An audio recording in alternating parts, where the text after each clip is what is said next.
Bismillahirrahmanirrahim. Assalamualaikum warahmatullahi wabarakatuh.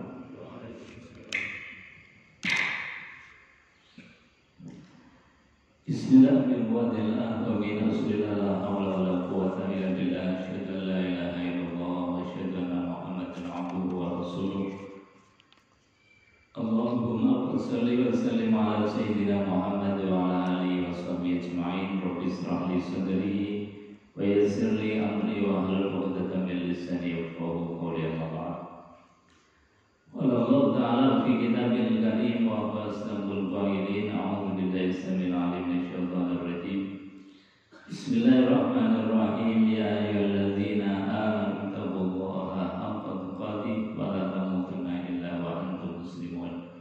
Sadaqallahul 'azim wa sadaqa rasulul karim. Wa nahnu 'ala dzalika minasyahidin walhamdulillahi rabbil alamin. Bapak Ibu hadirin jamaah salat subuh yang dimuliakan Allah Subhanahu wa taala, pertama dari yang paling utama tentu kita panjatkan puji syukur kehadirat Allah Subhanahu wa taala di mana pagi hari ini kita dihidupkan kembali oleh Allah dari kematian sementara kita, sehingga doa kita setelah bangun tidur itu alhamdulillahilladzi ahyana ba'da ma amatana wa ilaihi nusyur. Jadi rasa syukur terima kasih kepada Allah, juga kesadaran penuh bahwa kita dihidupkan dari latihan kematian yaitu tidur. Bapak Ibu hadirin jamaah yang dimuliakan Allah Subhanahu wa taala. Alhamdulillah tiap hari Jumat pagi kita akan mengkaji, tentu melewati kitab-kitab para ulama supaya kita mendapatkan wirasatun nubuwah, warisan langsung dari Nabi. Jadi panjenengan layak mendapatkan warisan langsung dari Nabi melalui lisan-lisan para ulama yang ditulis dalam kitab-kitab. Jadi tidak sekedar ceramahnya para ustadz, para kiai atau para dai, tetapi lebih daripada itu dengan kita membaca literatur kitab-kitabnya para ulama, jenengan mendapatkan langsung wirasatun nubuwah, jadi warisan Nabi. Juga wirasatul ulum, wirasatul ulama, warisan-warisan ilmu dan warisan-warisan para ulama. Dalam kitab yang kita akan kaji yaitu kitab Bidayatul Mujtahid, menjelaskan tentang fiqhul muqaran, yaitu fikih perbandingan. Ini kitab fikih perbandingan yang paling dasar. Sebab kalau berbicara fikih, saya kira panjenengan sudah punya dasar basic fikih di dalam dasar untuk ibadah-ibadah kita. Kenapa kita kaji fiqhul muqaran, fikih perbandingan? Karena untuk meningkatkan wisdom kita. Jadi bijaksananya kita. Sehingga apa? Ketika kita melihat ada perbedaan di dalam cara ibadah kita nggak kagetan. Ada dasar yang runtut, ada dalil-dalilnya, para ulama menjelaskan, dan bagaimana kita bisa melihat cara pandang, cara berpikirnya para ulama, konstruksi hukumnya para ulama di dalam menelurkan dan menjelaskan hadis-hadis, dalil-dalil menjadi satu ramuan hukum yang namanya hukum fikih, supaya sekali lagi kita meningkatkan pemahaman kita sehingga tidak kagetan, tidak mudah untuk menyalahkan. Bapak Ibu hadirin jamaah yang dimuliakan Allah. Kemarin kita bahas tentang kitabul wudu, masih pada babul ula. Ini dalam bab ini banyak sekali hal yang dijelaskan. Di antaranya kemarin kita telah membahas di bahasan yang awal yaitu legal standing daripada hukum wudu, dari dalil-dalilnya, dasar-dasarnya dari Al-Qur'anul Karim maupun sunnah maupun ijma' para ulama. Jadi semuanya dalam masalah ini para ulama sepakat, yaitu dalilnya ya ayyuhalladzina amanu idza nudiya lis-shalah Ya ayyuhalladzina amanu idza qumtum ila shalah faghsilu wujuhakum wa aydiyakum ilal marafiq. Bapak Ibu hadirin jemaah yang dimuliakan Allah Subhanahu wa taala. Kita lanjutkan al-babus tsani. Bab yang kedua di dalam masalah kitabul wudu, amma ma'rifatu fi'lul wudu fal aslu fihi ma warada min sifatihi. Yaitu mengetahui af'al atau perbuatan atau gerakan-gerakan wudu. Sebagaimana disampaikan di dalam Al-Qur'anul Karim, Allah berfirman, "Ya ayyuhalladzina amanu idza qumtum ila shalah faghsilu wujuhakum wa aydiyakum." Maka di dalam masalah ini Allah Subhanahu wa taala berfirman, "Wahai orang-orang yang beriman." Ini khitabnya adalah orang yang beriman, karena hanya orang yang beriman saja yang melakukan prosesi ibadah yang namanya wudu. Makanya khitabnya ini adalah khitab iman. Artinya apa? Bahwa kalau kita ini wudu, secara otomatis ada tetesan iman di dalam hati kita. Kalau kita wudu dengan bersuci, niat wudu, kemudian kita ambil air, kita cuci tangan, basuh muka, kemudian membasuh tangan sampai siku, sampai prosesi akhir, itu kita sedang dikhitabi atau kita sedang diberikan status oleh Allah Subhanahu wa taala, status iman. Dan ini bukan status yang sembarangan, karena apa?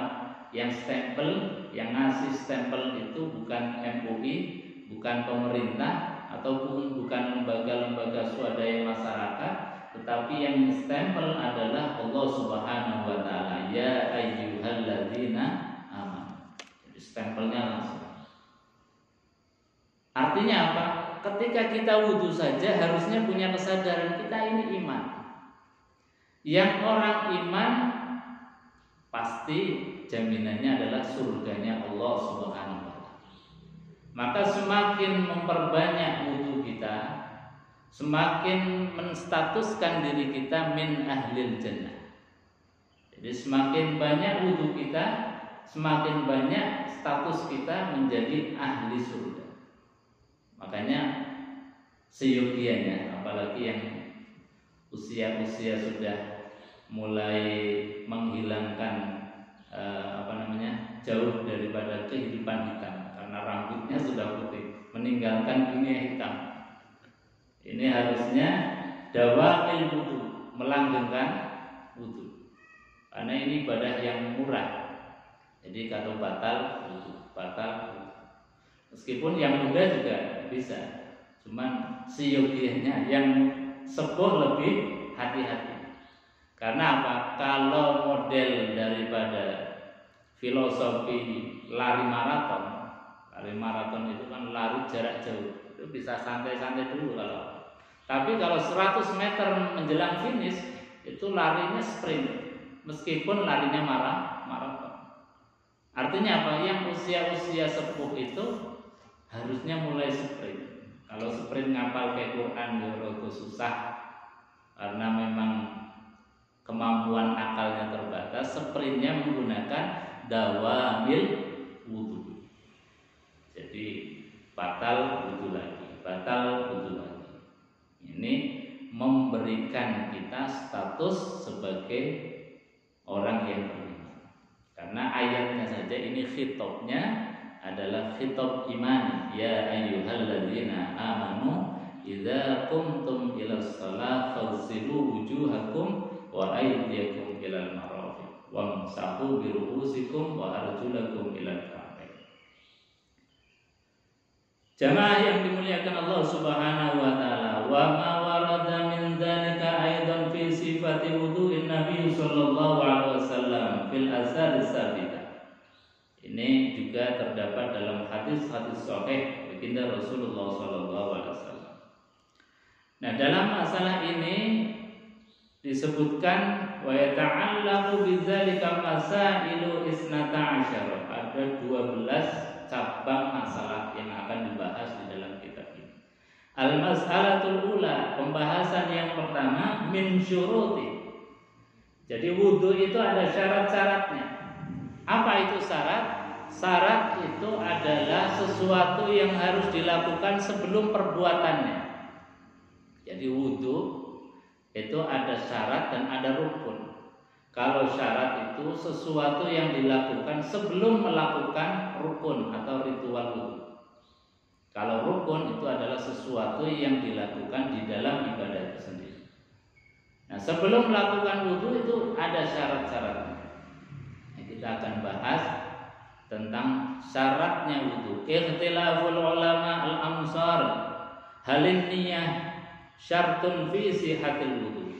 Pertama tentu yang namanya ibadah dasarnya itu adalah niat.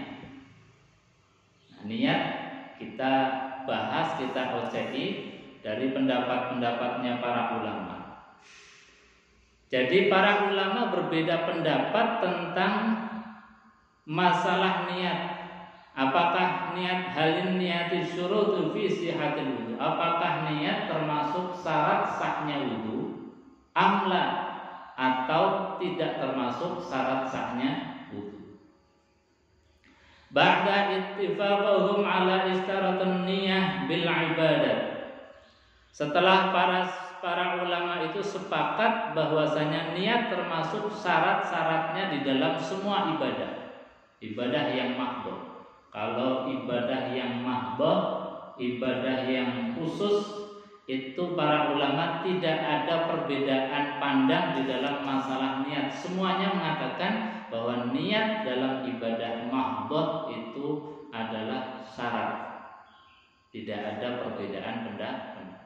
Tetapi dalam masalah wudu ini ikhtilaf.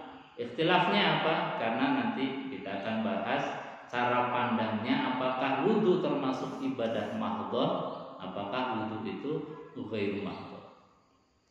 Jadi nanti kita tahu letaknya. Para ulama sepakat bahwa ibadah mahdhah harus niat.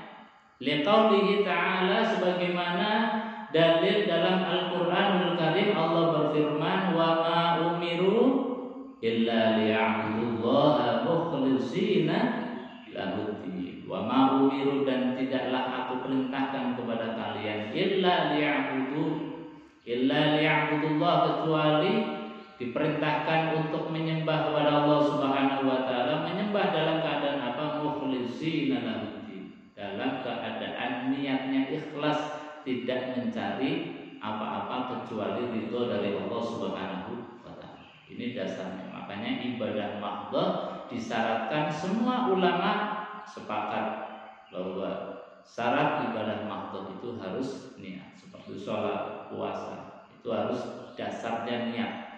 Kalau enggak niat itu berarti tertolak.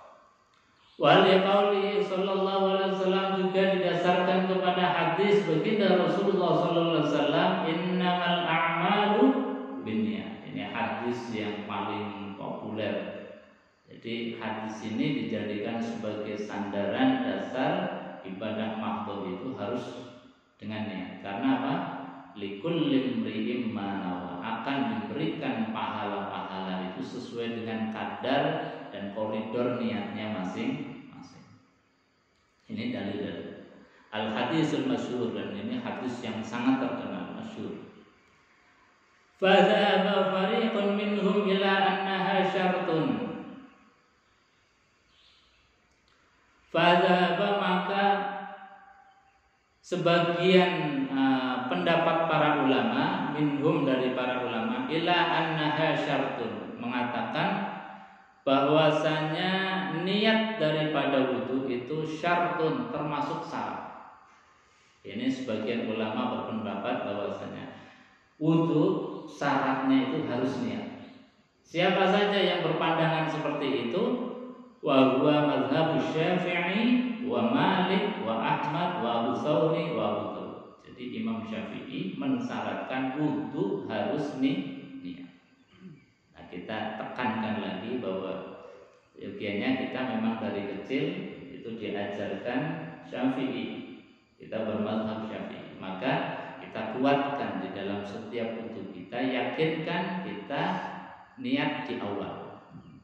Makanya di dalam kitab-kitab Imam Syafi'i atau Syafi'iyah itu para ulama yang mengikuti cara pandangnya Imam Syafi'i itu pasti diawali dengan niat. Jadi niat itu apa? Niat itu adalah muqtaronan bi fi'lin, berbarengan dengan awal perbuatan kita. Tempatnya di mana? Mahaluhu fil qalbi. Jadi tempat niat tempatnya di hati, awalnya atau mulainya adalah muqtaronan bi fi'lin, berbarengan dengan awal kita melakukan aktivitas ibadah. Kalau wudu ya berarti awal dari wudu. Awal wudu itu apa? Yang pertama adalah membasuh muka. Jadi membasuh tangan, kumur-kumur, kemudian basuh hidung, itu sunnah. Jadi niatnya wudu itu bukan di situ, tetapi niatnya wudu adalah ketika kita membasuh muka. Karena apa? Dalilnya tadi, ya ayyuhalladzina amanu idza qumtum ila shalah. Ketika kalian hendak mendirikan shalah, faghsilu wujuhakum. Basuhlah wajah. Jadi wajah yang disebut di dalam ayat ini menjadi rukun yang kedua setelah niat. Menjadi rukun yang pertama. Kalau niat tadi syarat, rukun yang pertama di dalam wudu. Syaratnya tadi niat. Jadi niat menjadi syarat sahnya ibadah yang namanya wudu.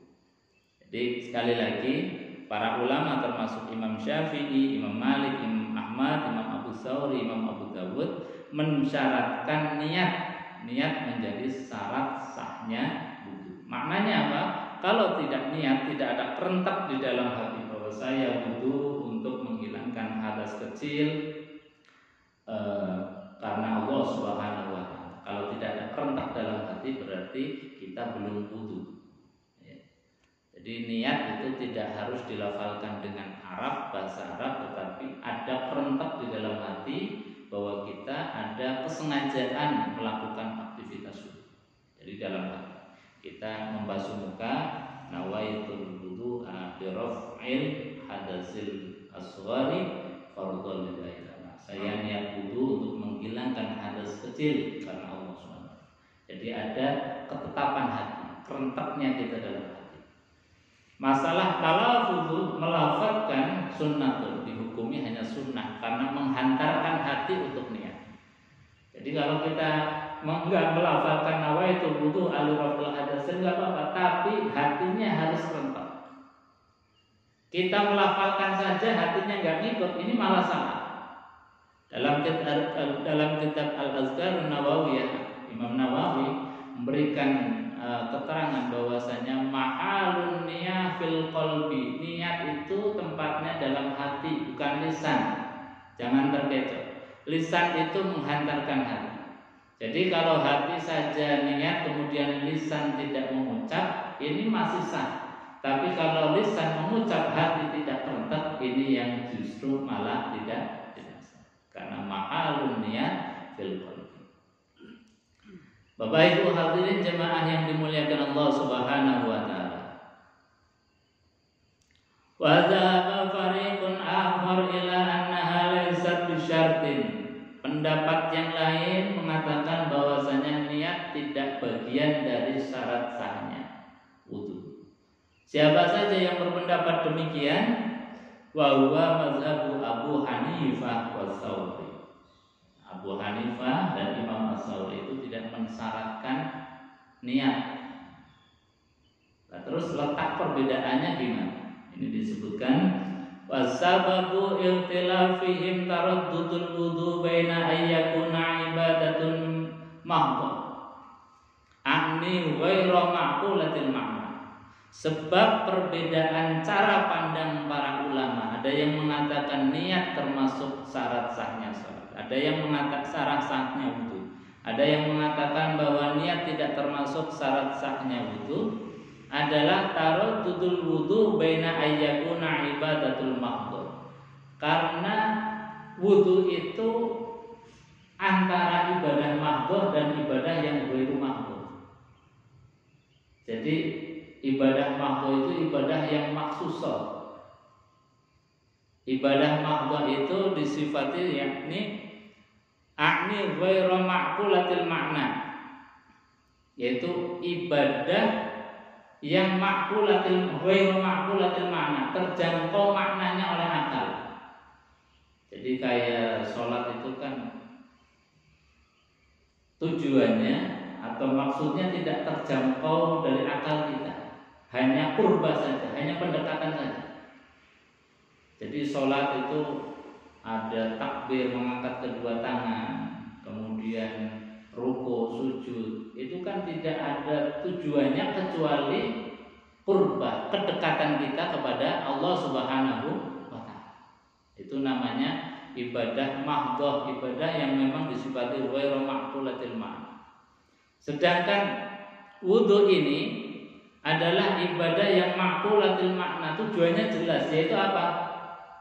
Tujuannya diantaranya adalah at-thaharah, jadi bersuci, menghilangkan kotoran. Ini kan jelas.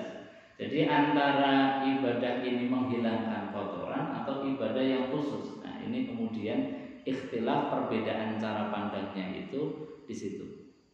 Jadi kalau para ulama yang mengatakan bahwasanya wudu itu adalah ibadah mahdhah karena akan mengiringi ibadah mahdhah yaitu salat, maka harus disertakan dengannya.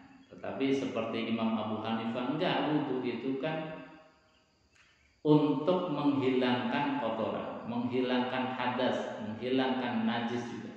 Jadi dibersihkan najisnya, kemudian hadasnya juga dihilangkan dengan wudu. Maka itu termasuk ma'qulatil makna, yang maknanya jelas, tujuannya jelas, itu apa? Membersihkan kotor, membersihkan hadas. Nah, ini antara ibadah yang pembersihan kotoran dengan mana yang ibadah mahdhah. Kemudian di sini letak cara pandang para ulama. Tetapi kalau menurut Imam Syafi'i tetap disyaratkan wudu pun tetap harus niat. Makanya kita tetap tetapkan dalam hati setiap wudu kita ada kerenteknya. Syukur dilafadzkan untuk menghantarkan hati supaya hati itu niat. Kadang-kadang saking biasanya menjadi rutinitas, menjadi kebiasaan, ya wudu saja, artinya tidak ngikut. Nah, ini yang bahaya. Dan saya kan dari rumah sudah memang niatnya pengen sholat, yang sholat itu pengen wudu. Itu namanya azam. Azam itu cita-cita, keinginan, bisa kelakon, bisa terlaksana, bisa enggak. Tapi niat itu adalah awalu min juz'in min awalil fi'li. Jadi bagian awal dalam perbuatan. Makanya kemudian niat itu tidak boleh jauh dari perbuatannya. Mau itu ya niatnya itu ketika melaksanakan rukun pertama. Jadi membasuh muka, nawaitul wudu'a li raf'il hadasil asghari fardholillahi ta'ala. Niat sholat juga demikian. Dan saya dari rumah kan sudah niat sholat. Jadi ketika sholat ya takbir aja. Itu namanya dalam pembahasan fikih bukan niat, tetapi itu azam, cita-cita. Ya cita-cita bisa terlaksana, bisa enggak. Bisa mungkin di tengah perjalanan itu ada temennya kemudian diajak jalan, yang niatnya sholat jadi jalan. Atau misalnya nuwun sewu kecelakaan atau ada musibah di jalan, kan enggak tahu. Jadi niat itu adalah min awwali juz'in, di bagian pertama. Makanya ketika sholat niatnya di mana? Ketika kita mengangkat kedua tangan, mengucapkan kalimat takbir Allahu Akbar, di situ hati kemudian niat. Usolli fardhus subhi raka'ataini mustaqbilal qiblati adaan imaman atau makmuman lillahi ta'ala. Jadi jangan belas. Jadi sekali lagi, niat itu adalah mahaluhu fil qalbi. Kemudian kapan waktunya adalah min juz'il awal, bagian rukun pertama ketika kita melakukan aktivitas ibadah. Jadi sholat itu ya kita harus betul-betul takbirnya itu menghantarkan hati, niat tawajjuh ilallah, berhubungan atau bertemu dengan Allah Subhanahu wa taala. Jadi kita tanamkan dalam hati. Sekali lagi kadang-kadang karena terbiasanya, saking biasanya ini, kemudian dia sudah langsung takbir. Bahkan kita mau sholat apa kadang-kadang lupa. Di tengah perjalanan, saya tadi belum niat. Nah, ini bahayanya. Makanya di dalam kitab-kitab fikih disebutkan seyogianya supaya hati tidak lupa adalah fasunnatuhu bitalafuz, disunahkan untuk melafazkan usolli fardhus subhi raka'ataini mustaqbilal qiblati ada memalikan Allahu Akbar. Itu menghantarkan hati. Tapi kalau lafaz saja sekali lagi dilafazkan tapi hati enggak ikut, ini yang bahaya, yang sering orang terkecoh. Makanya harus dibarengkan. Syukur bisa hati jalan, lisan jalan. Kalau lisannya tidak, ya hatinya harus jalan untuknya. Bapak Ibu hadirin jemaah yang dimuliakan Allah Subhanahu wa taala. Sampai di sini mungkin ada yang mau sharing tambahan atau ditanyakan sebelum saya lanjutkan dengan masalah yang kedua. Kalau tidak ada, kita lanjutkan dengan al-mas'alatus tsaniyah. Masalah yang kedua, minal ahkam, dari hukum-hukum yang berkaitan dengan wudu. Ikhtilaful fuqaha, para ulama ikhtilaf, berbeda cara pandang. Jadi kalau ikhtilaf dalam hal ini itu setiap apapun yang sifatnya furu'iyah pasti ada ikhtilaf. Jadi tidak usah kita bingung terhadap ikhtilaf atau perbedaan cara pandang para ulama. Ini sudah menjadi sunatullahnya begitu. Ikhtilaful fuqaha fi ghuslil yadi qabla idkhalaha fi ina'il wudu. Para ulama berbeda pandangan tentang membasuh tangan qabla idkhalaha fi ina, sebelum tangan ini masuk ke dalam tempat wudu. Jadi kalau wudu kita dulu itu kan pakainya kolah, enggak seperti keran, enggak seperti sekarang pakai keran.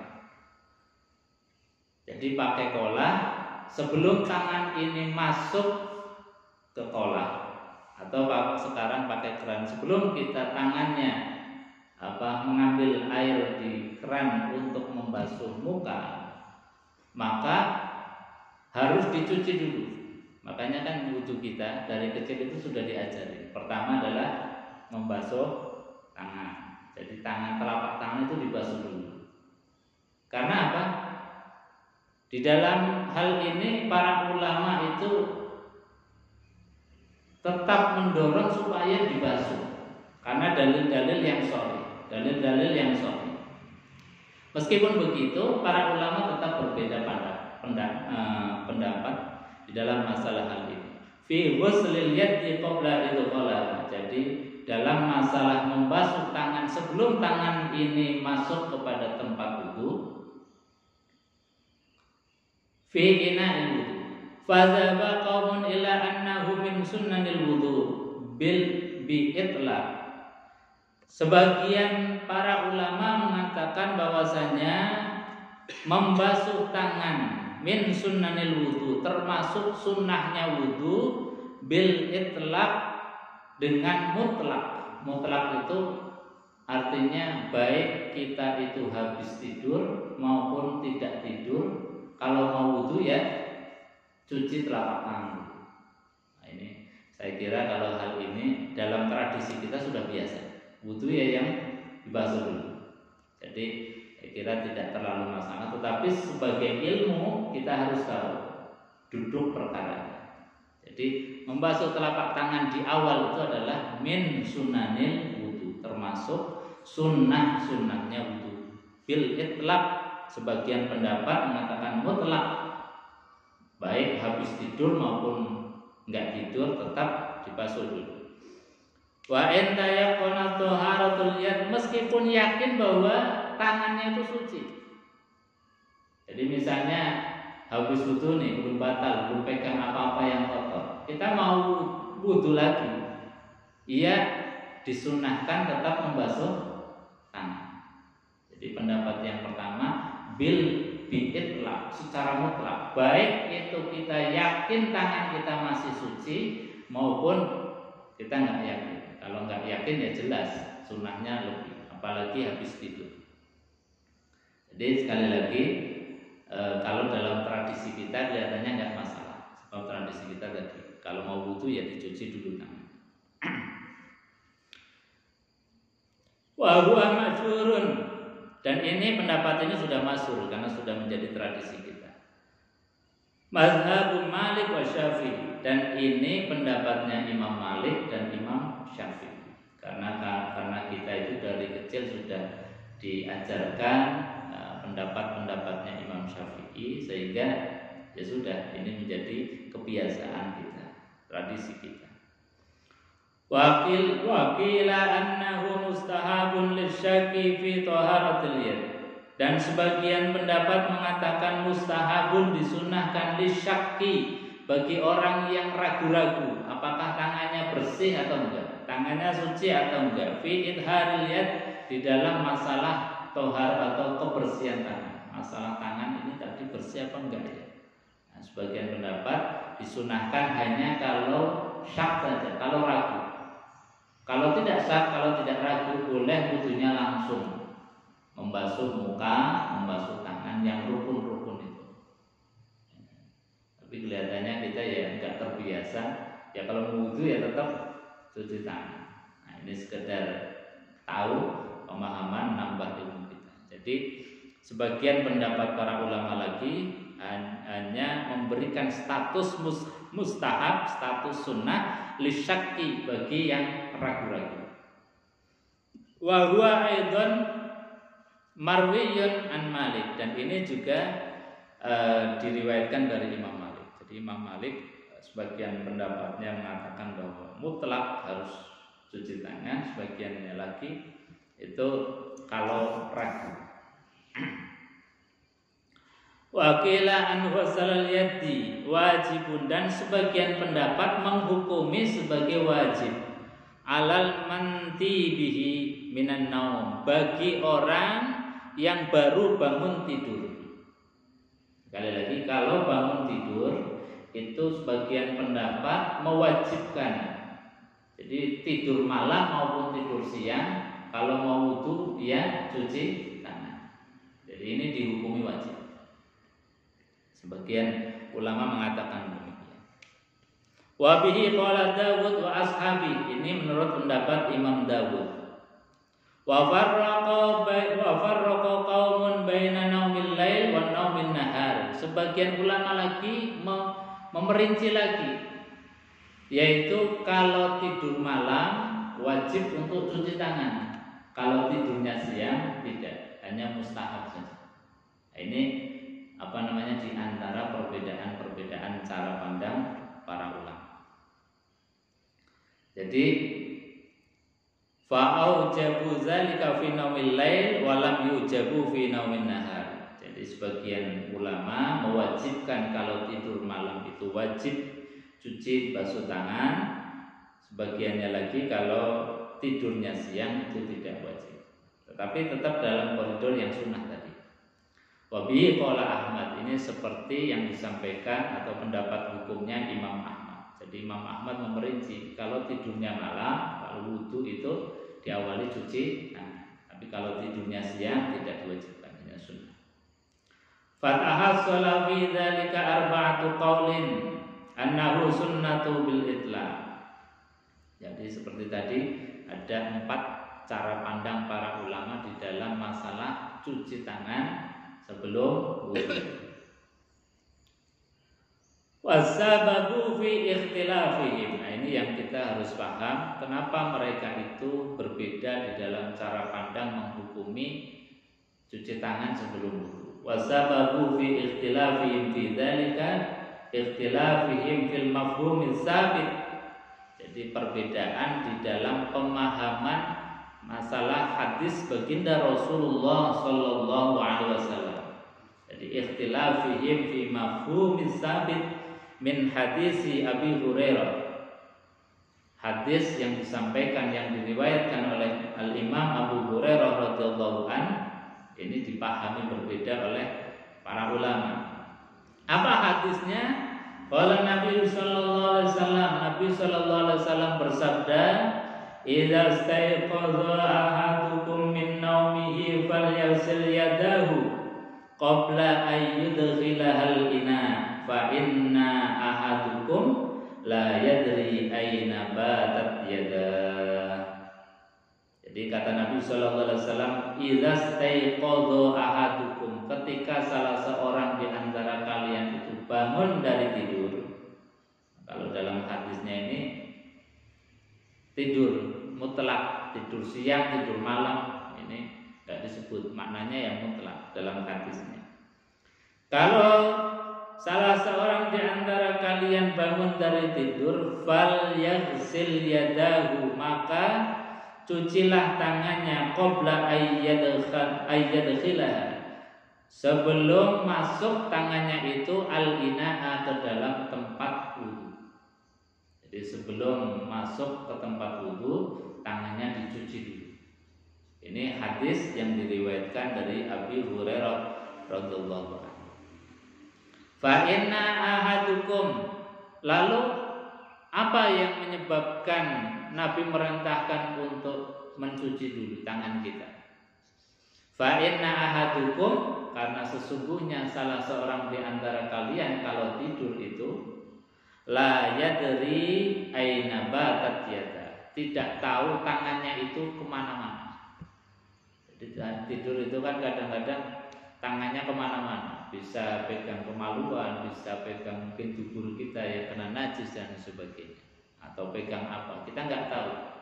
La yadri, kata Nabi sallallahu alaihi wasallam bahwasanya fa inna ahadukum la yadri aina batat yada, kalian nggak tahu kalau pas tidur itu tangannya itu di mana, pegang apa. Makanya kalau bangun tidur, dalam hadis ini kalau mau wudu cuci dulu tangannya, supaya apa?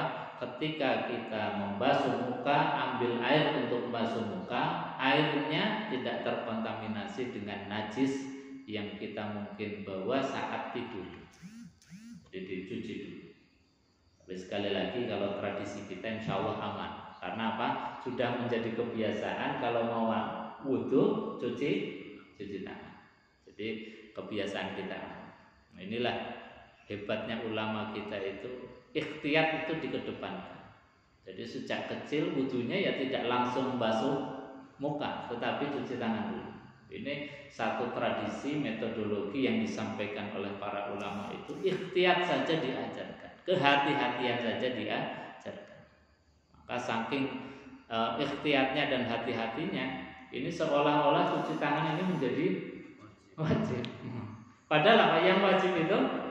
Membasuh wajah, tangan sampai siku, ngusap kepala, kemudian kaki. Nah, saking kebiasaannya dari kecil itu, kalau wudu enggak cuci tangan, enggak kumur-kumur, enggak hidung, wah kamu wudunya enggak sah. Kemudian divonis. Nah, ini yang kurang ngaji.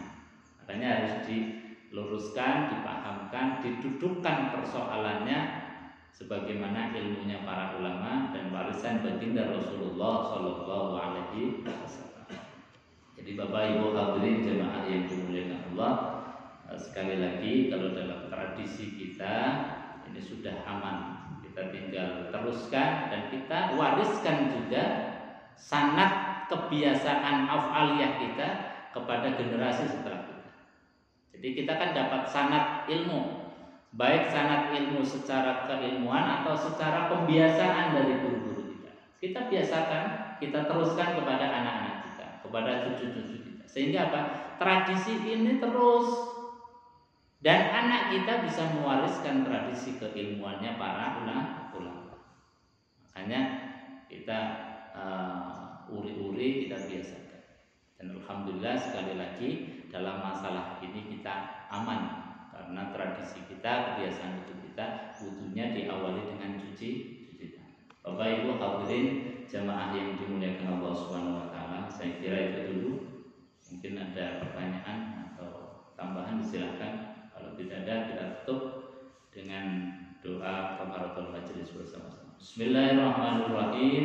Subhanakallahumma wa bihamdika asyhadu an la ilaha illa anta astaghfiruka wa atubu ilaik. Ya Rabbi bil Mustafa balligh maqasidana waghfir lana ma madha ya wasi'al karami huwal habibul ladzi turja syafa'atuhu likulli hawlin minal ahwali muqtahimi ya arhamar rahimin ya arhamar rahimin ya arhamar rahimin farij 'alal